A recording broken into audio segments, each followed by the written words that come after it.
The Penguins showed us who they really are this past weekend, and Pat and I are going to discuss that, plus the week ahead with games and the trade deadline right after this.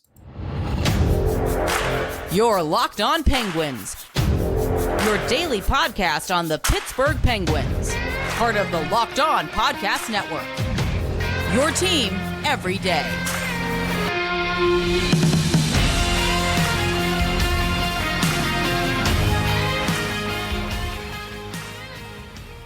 Hello, welcome back to another episode of the Locked On Penguins podcast. I am one of your hosts, Hunter Hodes. You can follow me on Twitter at Hunter Hodes, joined by my co-host, Patrick Dam. You can follow him on Twitter at Synonym for Wet, and you can follow the show's Twitter at LO_Penguins. Of course, thank you all so much for making this your first listen/watch of the day.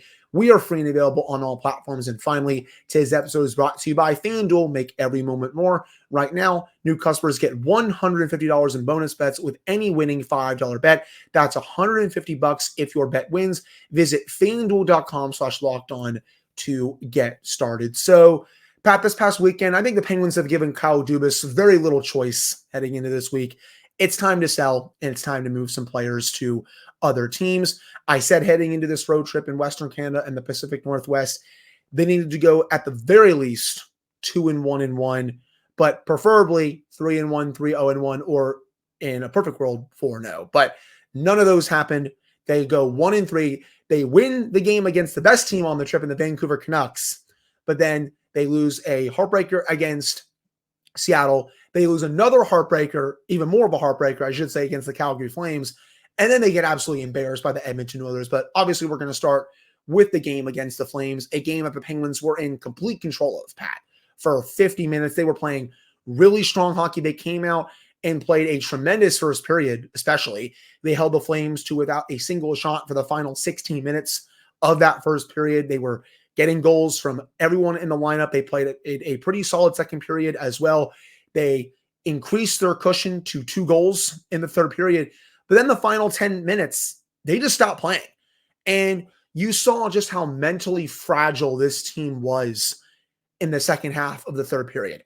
Nazem Kadri had a great individual effort on that goal. I'm not taking anything away from him, but someone's got to stop him when he's coming down the ice like that. I want to see a better defensive play there from Chris Letang, who was absolutely dreadful in that game overall. But even when that goal happens, you still have to come out there and play on the next shift. And the Penguins weren't able to do that because they haven't been able to do that all year. When something goes wrong, this team just spirals. And this might be the most mentally fragile team I've seen in the Crosby era since 2015 when Mike Johnston was the head coach, to be honest.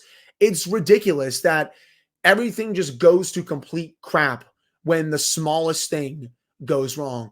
And they weren't able to recover for the rest of that game. And that was the game that I feel like really ended their season. Even though they got blown out by the Oilers, and we'll get into that in just a second, that was the game that truly ended any hopes, I think, of this team going on a late season run.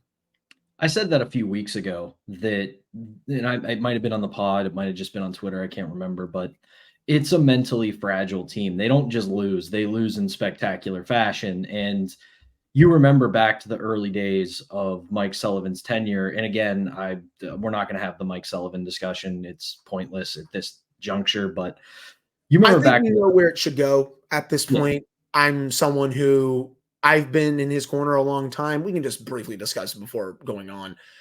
I don't see how you bring him back next year at this point, Pat. I think I agree. It's just time. I think he's a tremendous coach. He's going to be behind the bench for Team USA when we return to the Olympics. He's going to be a successful coach wherever he ends up because he is among the top tier. But I think it's just run its course here in Pittsburgh. That's no shot at him. He won 2 Stanley Cups. He has gotten the absolute most out of this core, and he's a Hockey Hall of Famer as a coach, in my opinion. But anyway, back to the point at hand. You remember back to the early days of his tenure, nothing fazed this team. There was the infamous just play. It became shirts. It became memes. It became a mantra that this team followed for years. They didn't get caught up in the BS because I am a hockey nerd and nostalgia nerd, and I work in the media industry. I went back and watched some of those episodes from the 16 and 17 run of Showtime's All Access Quest for the Cup. And there were multiple times through both those runs where he screamed at the team, just shut up and play. They'd start screaming about refs. They'd start screaming about other players. And he was behind the bench saying, don't worry about it. Shut up, play your game, focus on you, forget about them. And I know that this team doesn't, get caught up in that stuff anymore. They still don't. They don't get caught up in all the post whistle stuff anymore. They still don't yell and whine at referees, but it's just as soon as things go wrong, they fall apart. They give up a goal, they fall apart. They get caught in their own end, they fall apart. And it's just, I don't know what to attribute it to, whether it's age and just they don't have the legs anymore and they're frustrated with themselves, or if they just don't have a steadying force in the locker room outside of the core 3 or 4. They seem to, when things go bad, they just end up completely falling apart. And we saw that on Saturday. They give up one goal, and it's the NHL. Nazem Kadri's been a great hockey player in the NHL for the last decade. He's going to have his moments. He's going to score big goals. It's not, it's not Monday Night Sea League that I play in out in Delmont where you get frustrated because you give up a big goal.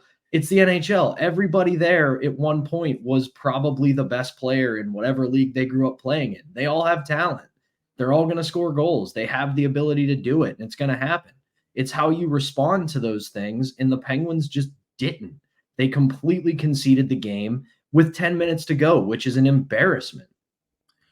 They had that game under wraps. The Flames had nothing for the first 50 minutes. I mean, yeah. It's one of my old favorite sayings. They snatched a defeat from the jaws of victory. Yep. It was embarrassing. That's the way to say it. I mean, that's exactly what happened, too, because they really did have nothing through the first 50 minutes. Jari was playing really well. They were playing well defensively. They were getting contributions from the bottom 6, the top 6, the defensemen. Everyone was chipping in through the first 50 minutes. And then one mistake with a Kadri goal, boom, they just wilt under pressure. Next shift, game is tied. And then late in the game, Pat, the power play has an opportunity to win them the game and get 2 crucial points. No, they take a penalty, not even 10 seconds in. Then it's 4-on-4. You're like, okay, just get this to overtime at this point. You can secure at least a point, and just seeing how you did in overtime against the Canucks, maybe you can build off that in the game against the Flames. Nope, this penalty expires, and for some reason, Ryan Graves is out there with less than a minute to go. Why Mike Sullivan decided to deploy him in that situation, I have absolutely no idea. He's deploying him on the third pairing at 5-on-5 every night now. Why is he out there in a high leverage situation? I do not understand that whatsoever. And he and Letang just got together for a massive blunder. I think both of them are at fault for this goal. I think Graves definitely could have gotten the puck out there, but he chose to go back to Letang. And even Letang, I know I was pretty critical of him on that goal against, and I still am. I still feel like he had time to shoot that puck down the ice. They were just too cute with it overall, and they both screwed up, and then the puck was in the back of the net with less than a minute to go. Boom, game's over. You can't play patty cake with a puck like that when you are on the penalty kill. Just shoot that thing down the ice and secure a point.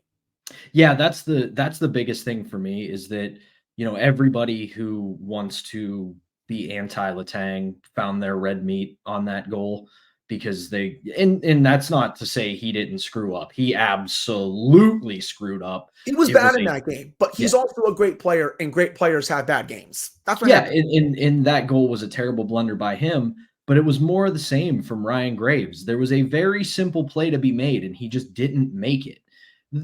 Now, if there would have been less pressure, I don't mind the idea of lugging the puck a little bit and killing more clock to get you to overtime. But there wasn't, and there was pressure. If you're in that situation, and I know you get on, it goes for every NHL defenseman, all the way up to the top at the best, all the way down to the bottom to the worst, that you get put under pressure, you sometimes will make a bad decision. But we have seen this consistently all season from Ryan Graves. He doesn't make the right decision with the puck. He does questionable things with his positioning. And this was all that wrapped up in one simple play. I know he had a guy in his face, but if nothing else, fire it at him. If it hits him with it, he's going to have to adapt to that, and it's going to give your guys time to recover. Or you miss them and you clear the puck, and we're talking about going to overtime.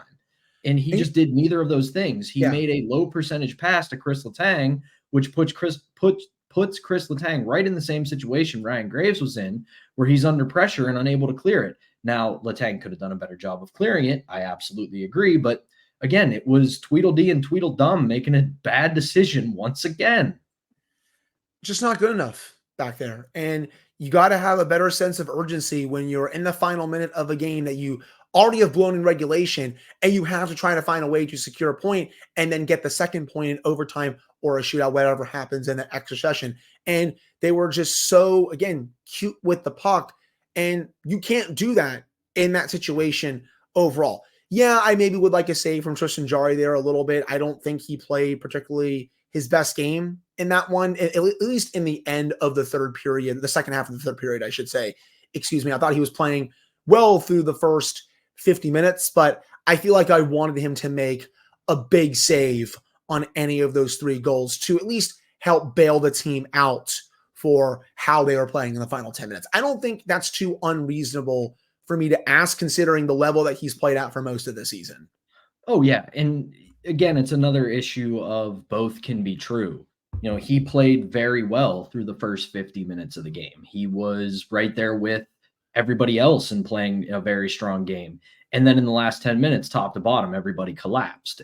But you can also say, hey, that's a moment when your $5 million starting goalie should make you a save to bail you out. And then you look at this road trip as a whole. You know, we're going to get into the Edmonton game here in the next segment in a little bit, but we talked about it Friday. The Seattle game, I know everybody wants to get mad at getting shut out, but again, that's a goaltender who has a history of playing well recently in the National Hockey League. That happens. That is part of the NHL. It's going to happen. Sunday night, you're playing a legitimate Stanley Cup contender, a team that I would say is in the top 3 Stanley Cup contenders right now in the Edmonton Oilers. And then Saturday's the worst loss because you looked poised to bounce back from you got to tip your cap, things happen loss. And then within 10 minutes, you negate everything that you did through the first 50 minutes to not even get a point out of it. If they would have gotten a point and lost in overtime, I could forgive them. I really could, because sometimes teams push back, and then if you at least make good to get yourself a point, hey, right now we're at a time, not so much anymore, and we're going to talk about that later, where all points are precious, get everyone you can. But they just completely collapsed and conceded the game, which then leads into Sunday against the Oilers, where they didn't have a popsicle's chance in hell. And you know what they wasted in that game against Calgary? Goals from A, Jonathan Gruden, congratulations on his first NHL goal, by the way. B, Lars Eller, who has been one of their better depth pieces this year. And C, your man, Big Jeff Carter. All 3 goals scored by players in the bottom 6.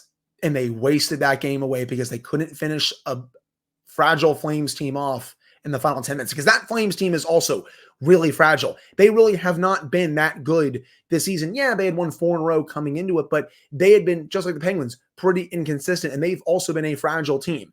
And the fact that the Penguins were able to let them get back into it and then win that game in regulation, and that's a game that non-playoff teams find a way to lose. And that's exactly what happened in this one. But that will do it for this first segment. Coming up in the second segment, Pat and I are going to do our best to recap this blowout loss against the Edmonton Oilers, but I'm sure it's going to turn into a discussion about what's going to happen this upcoming week and for potentially the offseason, just because of how awful the showing that was for the Penguins. But before we get to that, we got to tell you all about FanDuel. Get buckets with your first bet on FanDuel, America's #1 sportsbook, because right now, new customers get $150 in bonus bets with any winning $5 bet. That's $150 if your bet wins. Bet on all your favorite NBA players and teams with quick bets, live same-game parlays, exclusive props, and so much more. Just visit FanDuel.com/lockedon and shoot your shot. That's FanDuel, the official sportsbook partner of the NBA.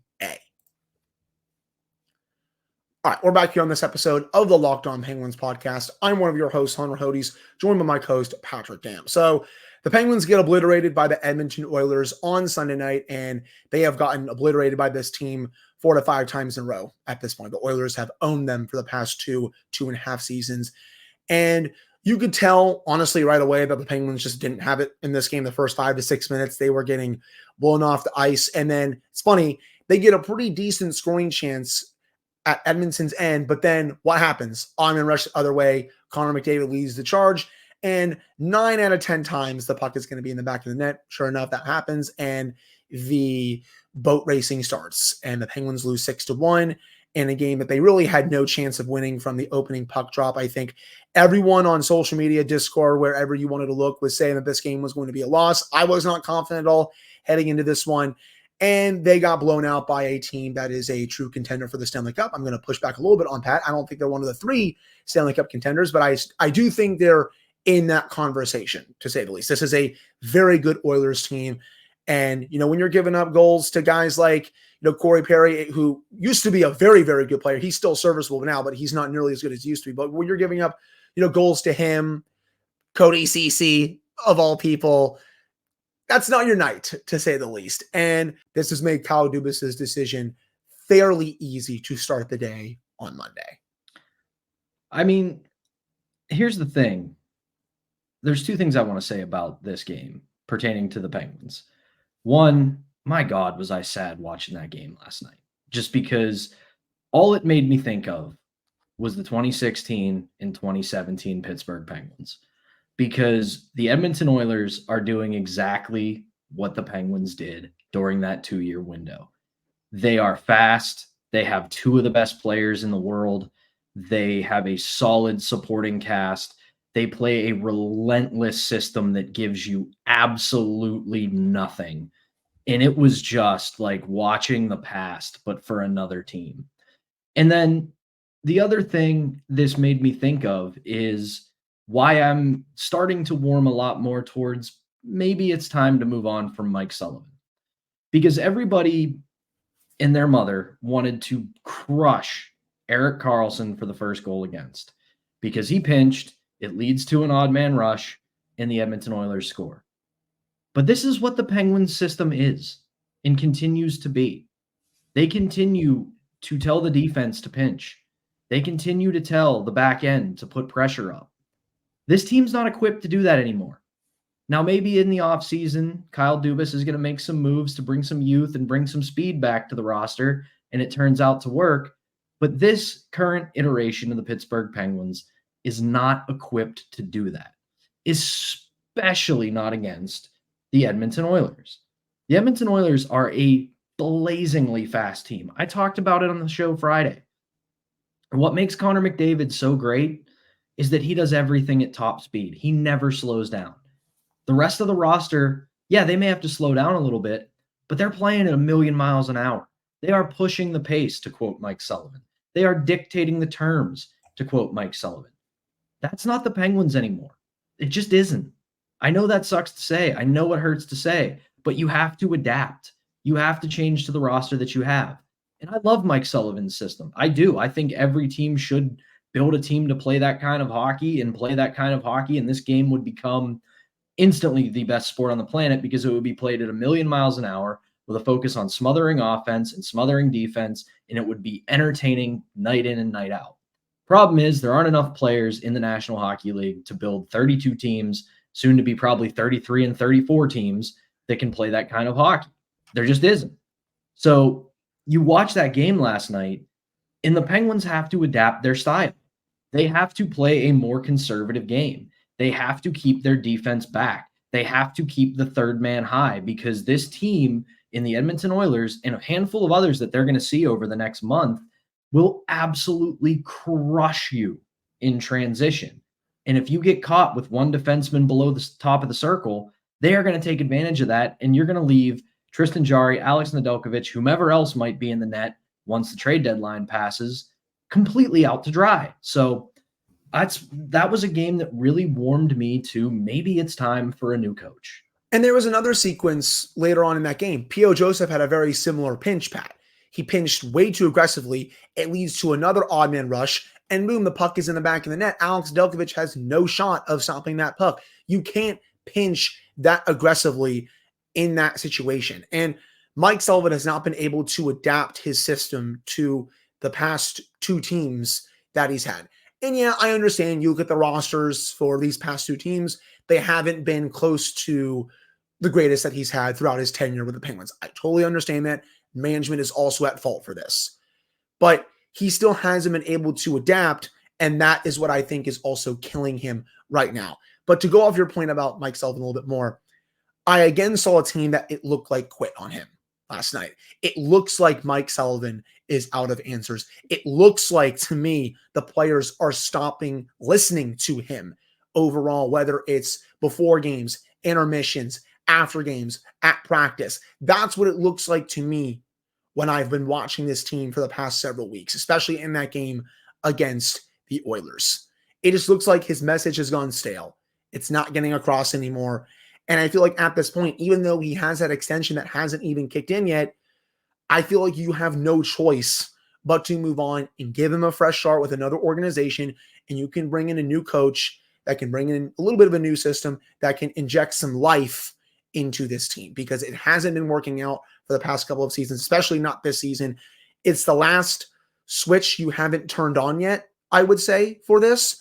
And it's one that I think they're going to have to, again, turn on if they want to contend for next season. I just don't think they should bring him back at this point for next season. Whether they do or don't, that's Fenway ownership group's call. That's Kyle Dubas's call. But in my opinion, I don't see a way how he comes back this year, especially after how this road trip ended and how this season has gone as a whole, because you're looking at 2 straight seasons of missing the playoffs, no playoff series wins since 2018. What coach survives that in the NHL? It's tough. And I will give Mike Sullivan this for last night. There ain't a team in the world that's going to win that game last night. There just isn't. You have a collapse. And again, that's not, I want to make sure this is very clear. I'm not absolving him. I'm not making excuses for him. What if we show up in that game? Show up and show some fight. Show some heart. Right. Damn you, Hunter. Always making my points right before I'm about to make them. But like, again, like you have that absolutely monumental collapse against the Flames. Even if you tell yourself mentally, it's in the past, I'm going to do better. It's in the past, I'm going to move forward. We got another game tonight. That's in the back of your mind for all game long, that you just had that collapse. And there's not a team or a coach or a player in the world that realistically is moving on from that. But it's also just a culmination of a lot of things. This team has not been consistent all year. This team has not made necessary adjustments, meaning the coach has not made necessary adjustments to adapt to the roster he has. And it's just, they're in a unique position right now. And we're going to get into the week ahead, which means the deadline in the next segment. But they have a unique opportunity in front of them to where they have 4 extremely talented players that are locked up for the foreseeable future. And you're going to have cap room and you can get some assets over the next week. This ship can be righted for the next 2 years, but a lot of decisions are going to have to be made, and they're going to have to be the right ones. You're going to have to get everything right, whether it's this week or whether it's when the offseason starts in mid-April, just because at this point, there's really no shot that this team is going on a late season run with only a little over 20 games left in the season. But you know, I've seen so many takes about, the demise of the Penguins and everyone's enjoying this. And, I get it. This team's been on top for so many years, but the demise of this team is twofold. The coaching, I think, again, the message has gone stale. They're not listening to it anymore. And B, the last couple of management groups have built really bad teams around the core, and they've made really bad decisions player personnel-wise. And this even goes back to not even the Hextall era, Pat. Late JR. He made some baffling decisions at times. Yeah, he also made some, I would say, good decisions toward the late stages of his tenure, but he also made quite a few really bad decisions. And that carried over into the Hextall regime, where he continued to bungle this team. And then Kyle Dubas during the offseason, when I gave him a C on July 1, he bungled this team a little bit more, changed out quite a few players. And while a good chunk of them went out in the Erik Karlsson deal, which I really loved, he brought in a few other players who just haven't been able to get the job done. And now with a lot of the moves that he's made over the offseason, they now have a worse team this year compared to where you look last year. I didn't see that coming at all. I mean, I'm just as stunned as you are. I'm as stunned as every fan of this team that's out there, everyone that I think covers this team as well. And I know it's been a bit disappointing this season. I would say very disappointing, to be honest. But I also will say this to you all. Just remember all of the great times this franchise has given you over the last, 17, 18 years now. And I think every NHL franchise, maybe outside of Chicago, would trade for that success, to be honest. So I know this organization is down bad right now, but it has the opportunity to get back to at least potentially being a playoff team if they make the right moves this week and make the right moves in this upcoming offseason. And speaking about that, Pat and I are going to discuss what the Penguins should do this week, who should stay, who should leave, coming up to end the show. But before we get to that, we got to tell you all about Game Time. You should not have to worry when you're buying tickets to your next big event. Game Time is the fastest and easiest way to buy tickets for all the sports, music, comedy, and theater events near you.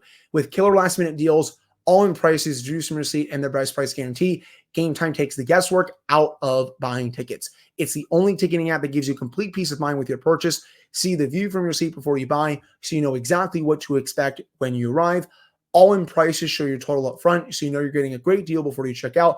You can also buy tickets in seconds with just 2 taps. Take the guesswork out of buying tickets with Game Time. Download the Game Time app, create an account, and use code LOCKEDON for $20 off your first purchase. Terms apply. Again, create an account and redeem code LOCKEDON for $20 off. Download Game Time today. Last minute tickets, lowest price guaranteed.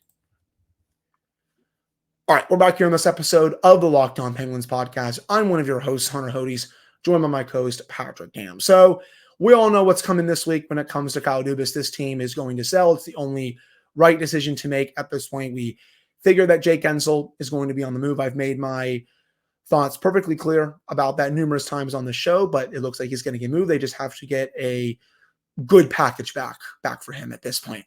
Outside of Guentzel, though, we've had this discussion a little bit on the show. If I am Kyle Dubas, Pat, I'm looking to move Lars Eller, Alex Nedeljkovic. I am also looking to move Riley Smith, and I'm potentially looking to move maybe someone like Rickard Rakell if you can get out of that contract. Those are the ones that really jump out at me overall outside of Jake Guentzel. I mean, you can maybe put Chad Ruedel in there if you want to. You can throw P.O. Joseph in there if you want to. But those are the players that I'm really looking at for this week that I think Kyle Dubas could move. I mean, Ryan Graves, in a perfect world, you get out of that contract somehow. Maybe you have to eat a little bit of his cap hit, but I would still look to get out of that one. But those are the players that really come to mind for me in terms of who Kyle Dubas should look to move on for this week. I think it's a little unlikely that Jari gets moved. I would say the same for Marcus Pettersson. Also, I would not trade Marcus Pettersson, to say the least. But the players that I mentioned, those are the ones that I would look to, for the most part, move this upcoming week. Did I miss anyone in that one? Not that I can really think of. I mean, my thing is, at this point, I've been saying it all season. Well, last couple months, not all season. All season, I was hoping this team would go on a run. But this has to be a stockpiling trade deadline where you are just getting everything and anything that you can, so you have as much ammo as possible this offseason to really start making some moves. And I think salary retention is going to be Kyle Dubas's biggest weapon. If you can retain some salary on Jake Guentzel, I know I said on the show before that he's not making that much, but if you can get a little bit more out of a team by holding on to some salary for Jake Guentzel, you do it. If you can hold on to a little bit of salary for Lars Eller, same deal, you do it. And the biggest thing is, you have to make it clear that you're open for business. You have to make sure other teams know that, listen, we're punting on this year. We still don't think we're done. We still think we've got a shot, because they do. Like, the thing that I will push back a little bit, because you started saying at the end of the last segment, like, oh, be happy for everything that this franchise has done for you over the past 2 decades and all that stuff. I'm not ready to write the burial yet. Now, this team is walking a very fine line, because this could be it. This very well could be over. But Kyle Dubas makes some savvy moves in the next week, in the next few days, to get rid of some guys like Jake Guentzel, to get rid of Riley Smith, to get rid of Lars Eller, and I do think a dark horse name is Chad Ruedel, because he has played very well as a bottom pairing defenseman this season. And one thing that every single NHL GM wants at the deadline is defense. They're always going to try to bolster their defense, because There are always injuries in the Stanley Cup playoffs, and having an extra defenseman who is rock solid positionally and is very good on the defensive side of the puck is worth its weight in gold. Now, does that mean I think they're going to get some gigantic return for him? No, but when every team that is trying to win the Stanley Cup wants defense, you have to play that to your advantage if you're Kyle Dubas. And here's the thing. They said that they want, okay, this is according to Elliot Friedman, they want prospects, not picks, for Jake Gensel. There are a handful of teams atop the standings right now that actually do have pretty good prospect pools. Carolina comes to mind, and I know a lot of people don't want to trade in division, but they have a deep prospect pool. And they're not exactly a franchise that loves spending money. So there's a very real chance they take him as a rental and give up some prospects, and he doesn't re-sign there. So if you can get a couple of good prospects that can help you in the next year or two from Carolina, you take that call all day. Carolina just tried to trade for Elias Pettersson from the Vancouver Canucks. They're trying to go all in this upcoming season, this actual season, I should say. Excuse me. I don't know why I said this upcoming season. Apologies on that. But with the fact that they just tried to trade for Pettersson, they should be at least trying to see what they can do for Gensel. And you're right. They have the prospect pool to get this done. A team like the Oilers, however, they do not. I do not want Gensel going to the Oilers because the Oilers have nothing to offer in return. Same for the Vegas Golden Knights. I keep seeing these takes online about Vegas's prospect pool. Newsflash, people, it's not that good. This isn't the same prospect pool that they had a few years ago. It's not even close to that anymore. You want to trade Jake Gensel? I'm looking at Carolina. I'm looking at Vancouver. I'm looking at maybe even Florida a little bit as well. Those are the teams that I would be looking at for a Jake Gensel trade. Not someone like Edmonton or Vegas because their prospects are just not nearly as good as, say, Vancouver's or Carolina's, for example. When it comes to other players, I think Eller can fetch you a pretty decent asset back, maybe a second prospect or maybe just a pretty solid prospect coming back. I don't think it's going to be anything more than that. I don't think it's going to be like 3 pieces coming back for Lars Eller, for God's sake. But if you can get 1 to 2 pretty decent assets coming back, that's good for someone like Eller, who is double-digit goals this season. Rickard Rakell, that's a bit tricky. I think you're probably looking at a pure hockey trade for someone like Rakell. Nedeljkovic, I would say it's similar to Eller, Pat. It's maybe a pick and a prospect or just a prospect or even just a pick coming back for Nedeljkovic. And then for Ryan Graves, I mean, that's probably a quote-unquote hockey trade as well. You're eating some of that cap hit a little bit too. I'm not really sure how much you're even going to be getting back in that type of deal, but what you will be getting back in that deal, honestly, is just getting out from not having him on your team anymore, to be honest. And Chad Weedle, you'll probably get a mid-round pick for him back, something like that. And then the same for P.O. Joseph. I think outside of that pinch in the Edmonton game, I think he's been playing pretty decently ever since he got back into the lineup. And I think at this point, you could probably entice a team to give up maybe a mid-round pick or something for him, just because I don't see him in this team's long-term plans overall. As for Lars Eller, I mean, we're talking about a centerman with double-digit goals, and a lot of teams need scoring and they need depth centers, and that's something that the Penguins can dangle out there. Hey, this guy's got, I think it's 13 goals on the season. Let me confirm that real quick. 12 goals, and he can be your fourth-line center. If you have a fourth-line center who's been able to score 12 goals this season, that's a pretty good asset to bring on. And this might be a little bit of a galaxy brain overthinking it take here, but if I'm Kyle Dubas, you know who I'm calling about Ryan Graves? New Jersey. Because their defense has been very suspect this year. Their defense has struggled. Yes, their glaring weakness is goaltending. If they had a goal, like I was watching them play the Kings yesterday, and my only thought was, man, if the power play sunk the Penguins season, goaltending has sunk the Devils season. I got another thing for what has sunk the Devils season: coaching. Lindy Ruff should be out of there. But I watched that game, and I think LA had like 4 goals on 14 shots, and all I could think was, man, if they had a goalie, they'd be a good team. But their defense has been suspect, and Ryan Graves fit in with them very well. And maybe there's a world where they take him back. Now, at the same time, they may look at that contract and his performance this season and say, no, thank you. That's your boat anchor to hold on to. But I think there might be a world there where they can work something out with Ryan Graves. And then outside of that, like I said, Chad Ruedel, that can get you something for a depth defenseman. I think a fresh start for P.O. Joseph would be very welcomed because he has looked better, but he's never been able to put together more than a handful of games where he looks good here. So there is potential there for him. At the same time, you look at this team and you think, okay, just get back as many assets as you can, picks, prospects, even roster players that you don't want to hold on to. And then this summer at the draft, right before free agency, go to work and facelift this team.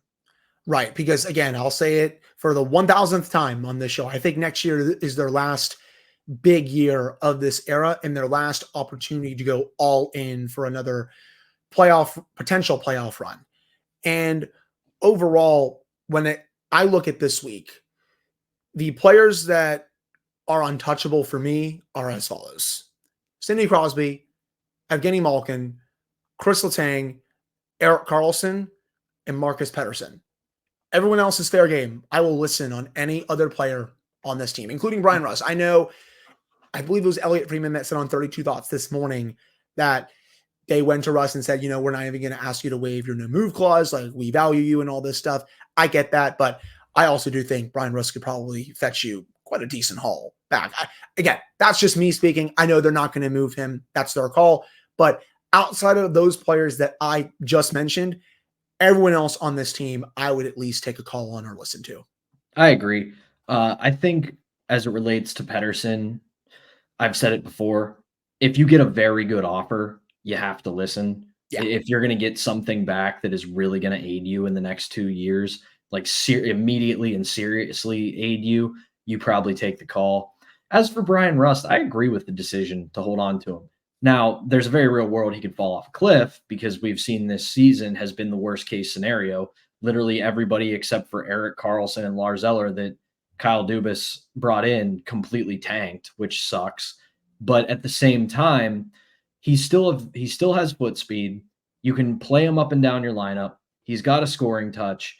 That's just a versatile player that if you're going to win, I don't want to say the Stanley Cup because we got to start smaller than that. If you want to get back to the playoffs and win around, that's a guy who helps you win around. So you have to keep him unless, again, similar to Marcus Pettersson, somebody calls you with an offer you can't refuse.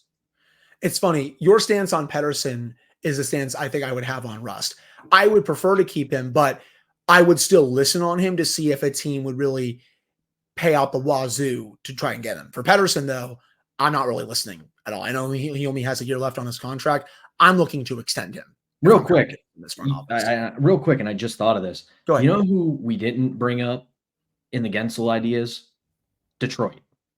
Yeah, that makes sense. They have a very solid prospect pool. Stevie Y is general managing like a guy who was told it's time to make the playoffs, and they are a playoff team. That is a good hockey team. They'll make it this year. And they have some assets that they could really send back Pittsburgh's way that would help them both in the immediate and the long term. So if I'm Kyle Dubas, I'm calling Stevie Y today and saying, hey, you want Jake Gensel? Let's make it work. Yeah, they have some pretty solid prospects in their system as well. So I definitely hear you on that. But overall, this should be a very fun week, my friend. And just to end the show on the right note, whenever a trade is made for this team, Pat and I will have a small emergency episode for the podcast, and then we'll have a full episode the next day breaking everything down. So once a trade is made, we will come on here for probably about maybe 5, 10, 12, 15 minutes, just recap it a little bit, give our immediate thoughts, and then we'll have a full breakdown and analysis of that trade the next day. That is going to be our plan for this week, and we're potentially thinking about going live at 3 p.m. Eastern on Friday for a trade deadline special on the YouTube channel. We'll have to see if we can make that happen. But that's our thinking right now, to say the least. But this should be a lot of fun. In a way, I'm kind of looking forward to this. This is something that I have not really experienced in my lifetime as someone who's followed this team for 20 years. I haven't really experienced them full on selling at a trade deadline very often. So I'm kind of looking forward to this in a way, even though I know this team is not going to be making the playoffs this year. But I think that would do it for this episode of the Locked On Penguins podcast. Thank you all so much for taking the time to listen to / watch this one. Pat and I will be back with another show for you all on Tuesday to get you all set for Pens Jackets, plus recap any trade that is made potentially on Monday.